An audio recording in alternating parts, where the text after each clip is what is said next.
What you just heard was example 1, and the skeleton structure of this example has 4 bars of music. Bars 1, 2 and 4 I play chords, and in the third bar I play a chromatic phrase based on 8 notes. Now, the structure of the music is such that I play these 4 bars across 10 major keys, and each time I switch from one key to the next, I use an interval of a perfect fourth. Now the progression that I'm using goes something like this. I play a minor 7th chord on the 2nd degree in bar 1, going to a dominant 7th chord on the 5th degree in bar 2, going to the root chord, major 7th chord, that is the 1st degree major 7th chord in bar 4. As far as the chromatic phrase in bar 3 is concerned, the rhythm of it goes something like this: 1 and 2 and 3 and 4 and 1. Now what happens is that there is an implied accent on beat 1 of bar 4, and this comes about because of a technique that I use, which is called the tendency of a note to want to resolve. Now in this key, or in any major key, the note T, or the interval major 7, has a tendency to want to resolve to the root note, that is the note Do. And we make use of that to have an implied accent on beat 1 of bar 4, even though we don't play the note here at all. Now I started off playing this example in the key of B flat. Now in that key, the notes would translate thus: F, E, E flat, D, C, B, B flat, A. A being the major 7th interval, wanting to go a semitone high to the root note, that is B flat.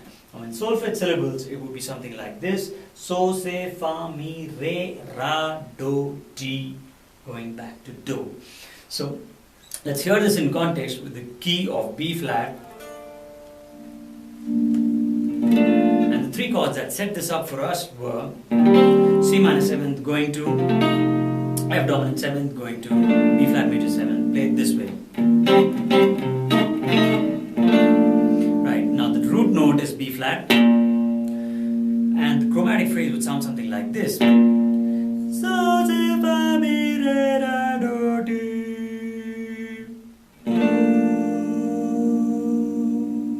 Once more. So, Si, Fa, Mi, Re, Ra, Do, Di. Do. Or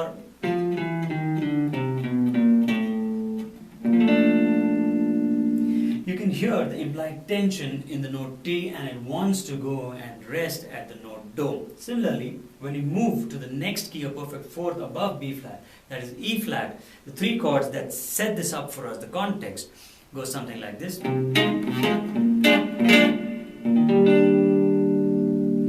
this time we are in the key of E flat major, and the root note E flat sounds something like this. And the same phrase, chromatic phrase, if we repeat it, would sound something like this: So, Se, Fa, Mi, Re, Ra, Do, Di, Do.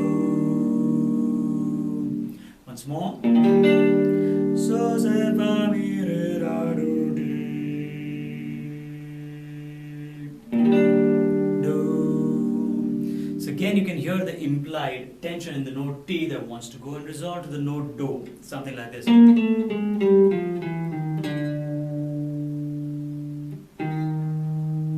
Right, now this is what we do. We play the same chromatic phrase across all 10 key changes, and you just have to observe that the musical notes tend to change based on the key that we are in. 1, 2, 3, 4.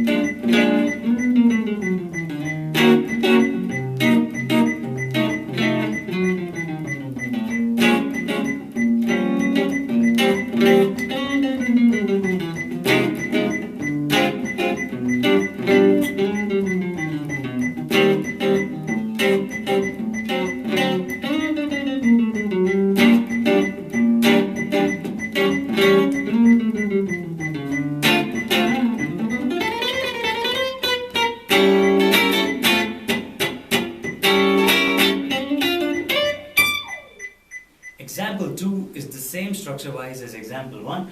That is, we still have 4 bars of music, and in bars 1, 2 and 4 we are playing the chords, while in bar 3 we are playing the chromatic phrase. The chromatic phrase is slightly different than the one we played in the previous major example. List out the differences. This time we are switching across 10 minor keys, and every time I switch from one minor key to the next, I use the interval of a perfect fifth instead of using the interval of a perfect fourth that I did in the previous example. Now, because we are switching in minor keys, our progression itself is slightly different. We have a -7 flat 5 chord on the 2nd degree, going to the dominant 7 chord on the 5th degree, going to the -7th chord on the 1st degree or the root degree. Now, coming to the chromatic phrase, it's still rhythmically the same as example 1, that is 1 and 2 and 3 and 4 and 1. The accent is again on beat 1 of bar 4, and the accent comes because of an implied pull or urge for the note T in that key, solfege syllable T or major 7th interval, the tension in that interval wanting to resolve or wanting to go towards the root note Do. Now, the key that I started off with was the key of B minor. In the key of B minor, the notes would translate to something like this: G, F sharp, F, E, D, C sharp, C, A sharp, B. Now this note A sharp is the major 7th or the T that wants to move or resolve to the root note B. Now in context, this phrase, which is slightly different than the major phrase, as in we're starting from lay, if you can see, instead of so, like we did in the previous example, the context of B minor would be set by this root chord and the root note B, and the phrase would sound something like this: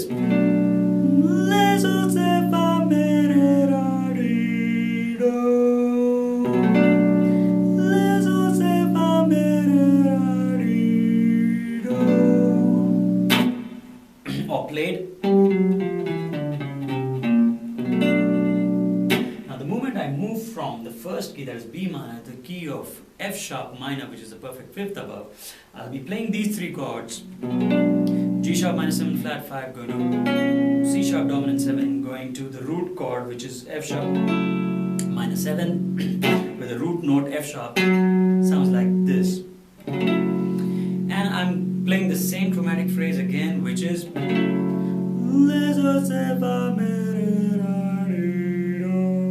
or.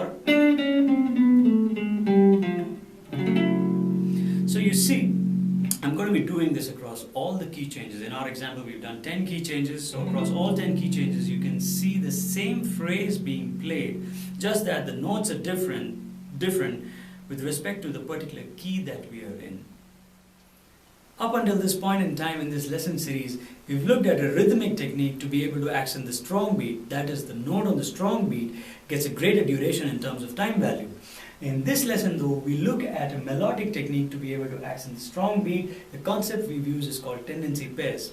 You might want to read up a bit about tendency pairs. As a heads up though, in our lesson, in both examples, major and minor, we use the tendency pair T going to Do.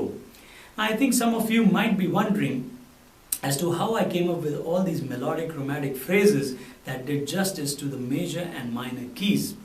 To my mind, there's a larger purpose underneath, which is that I need to help you start creating your own chromatic phrases. To help you doing that, what I'll do in the next lesson is I'll dissect all the chromatic phrases I played until now to unearth some of the melodic and harmonic ideas that I've used within, coupled with the accenting techniques that we have seen till this point in time.